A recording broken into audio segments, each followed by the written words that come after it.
পহেলগামে সন্ত্রাসী হামলায় কংগ্রেসের গভীর শোক এবং নিন্দা। কংগ্রেস দলের সদর দপ্তরে সিডব্লিউসি এর জরুরি বৈঠক। 25 এপ্রিল দেশ জুড়ে মোমবাতি মিছিলের ডাক কংগ্রেসের। নিহতদের প্রতি শ্রদ্ধা ও সংহতির বার্তা। বিজেপির বিরুদ্ধে ঘটনায় রাজনৈতিক সুবিধা নেওয়ার অভিযোগ। জাতীয় একতার আহ্বান কংগ্রেসের। পহেলগামে সন্ত্রাসবাদী হামলাকে কেন্দ্র করে কংগ্রেসের জরুরি বৈঠকে দেশ জুড়ে মোমবাতি মিছিলের ডাক দেওয়া হয়েছে। গত 22 এপ্রিল জম্মু ও কাশ্মীরের পহেলগামে ঘটে যাওয়া বর্বর সন্ত্রাসবাদী হামলাকে কেন্দ্র করে আজ সকালে কংগ্রেস ওয়ার্কিং কমিটি অর্থাৎ সিডব্লিউসি এর একটি জরুরি বৈঠক অনুষ্ঠিত হয়। উক্ত হামলায় বহু নিরীহ পর্যটক প্রাণ হারিয়েছেন এবং 20 জনেরও বেশি গুরুতরভাবে আহত হয়েছেন। জ্যেষ্ঠ কংগ্রেস নেতা জয়রাম রমেশ জানিয়েছেন, এই মর্মান্তিক ঘটনার প্রতি শ্রদ্ধা জানিয়ে এবং সন্ত্রাসের বিরুদ্ধে দেশ জুড়ে একতা প্রদর্শনের লক্ষ্যে সিডব্লিউসি একটি প্রস্তাব গ্রহণ করেছে। आज सुबह सीडब्ल्यूसी की बैठक हुई और इस इमरजेंसी सीडब्ल्यूसी बैठक में पहलगाम में जो आतंकवाद घटना घटी है, भयानक आतंकवाद घटना घटी है, उसको लेकर काफ़ी चर्चा हुई और अंत में सीडब्ल्यूसी ने एक प्रस्ताव भी पारित किया। अंग्रेजी में हमारे जीएस संगठन वेणुगोपाल जी इस रेजोल्यूशन को पढ़ेंगे।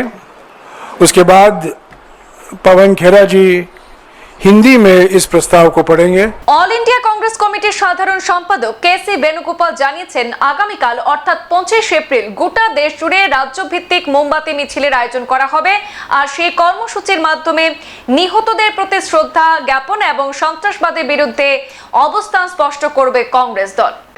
25th, all over India we are doing a candlelight march on solidarity of these deceased personalities in this terrific tragic attack.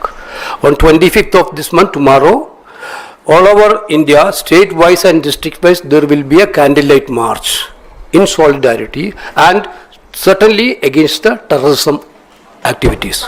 এদিকে কংগ্রেস নেতা প্রণব গেরা তিনি জানিয়েছেন যে এই ঘটনা শুধুমাত্র শোকজনক নয়, এটি একটি জাতিগত এবং মানসিক সংকট। ইচ্ছা শক্তিকে বাস্তবে রূপ দিতে কংগ্রেস 22 এপ্রিল রাতেই প্রধানমন্ত্রীর সভাপতিত্বে জরুরি বৈঠক ডাকার প্রয়োজনীয়তা অনুভব করেছে।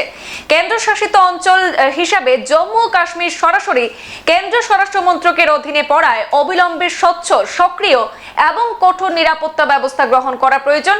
তিনি আরো বলেন, এই সময়ে সবচেয়ে বেশি প্রয়োজন জাতীয় একতা এবং সংহতি।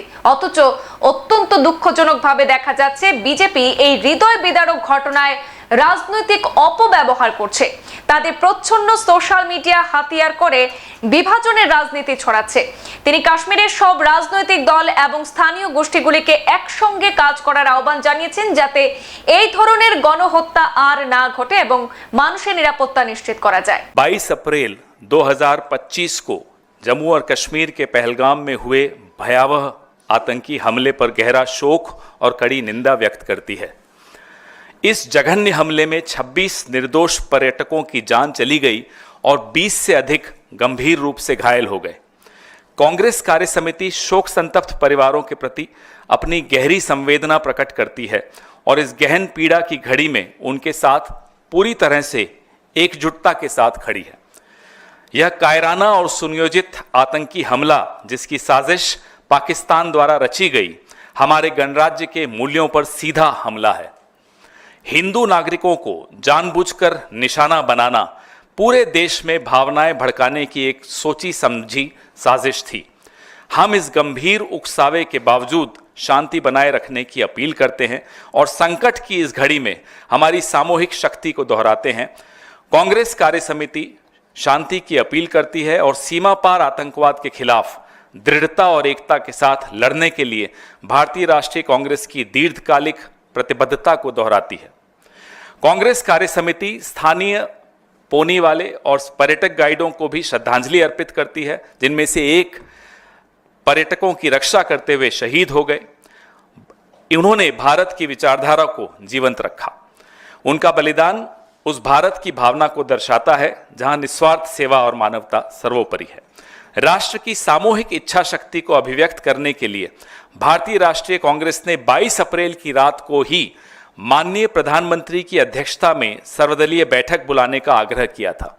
यह बैठक आज के लिए निर्धारित की गई है। यह ध्यान देने योग्य है कि पहलगाम एक अत्यंत सुरक्षित क्षेत्र माना जाता है, जहां त्रिस्तरीय सुरक्षा व्यवस्था लागू है। ऐसे में यह अत्यावश्यक है कि इस केंद्र शासित प्रदेश, जो सीधे सीधे केंद्रीय गृह मंत्रालय के अधीन आता है, में इस प्रकार के हमले को अंजाम देने में हुई खुफिया विफलताओं और सुरक्षा चूकों की व्यापक और गहन जांच की जाए। इन सवालों को व्यापक जनहित में उठाना आवश्यक है। यही एकमात्र मार्ग है जिससे पीड़ित परिवारों के साथ न्याय होते हुए देखा जा सकता है। कांग्रेस कार्य समिति यह भी नोट करती है कि अमरनाथ यात्रा शीघ्र ही प्रारंभ होने वाली है। देश भर से लाखों श्रद्धालु इस वार्षिक यात्रा में भाग लेते हैं। उनकी सुरक्षा को राष्ट्रीय प्राथमिकता के रूप में देखा जाना चाहिए। इसके लिए ठोस, पारदर्शी और सक्रिय सुरक्षा उपाय तुरंत लागू किए जाने चाहिए। श्रद्धालुओं की सुरक्षा के साथ साथ जम्मू कश्मीर के उन लोगों की आजीविका की भी रक्षा की जानी चाहिए जिनका जीवन पर्यटन पर निर्भर करता है। यह कार्य पूरी ईमानदारी और गंभीरता के साथ किया जाना चाहिए। इस नरसंहार की जम्मू कश्मीर के सभी राजनीतिक दलों और समाज के विभिन्न वर्गों एवं सामान्य कश्मीरी नागरिकों द्वारा सर्वसम्मति से निंदा की गई। किंतु यह अत्यंत चौंकाने वाली बात है कि भारतीय जनता पार्टी इस गंभीर त्रासदी का दुरुपयोग अपने आधिकारिक और परोक्ष सोशल मीडिया मंचों के माध्यम से और अधिक वैमनस्य, अविश्वास, ध्रुवीकरण और विभाजन फैलाने के लिए कर रही है, जबकि इस समय सबसे अधिक आवश्यकता एकता और एकजुटता की है। धन्यवाद। সংবাদ এ পর্যন্তই, ফিরছি পরবর্তী অন্যান্য আপডেট নিয়ে। ধন্যবাদ।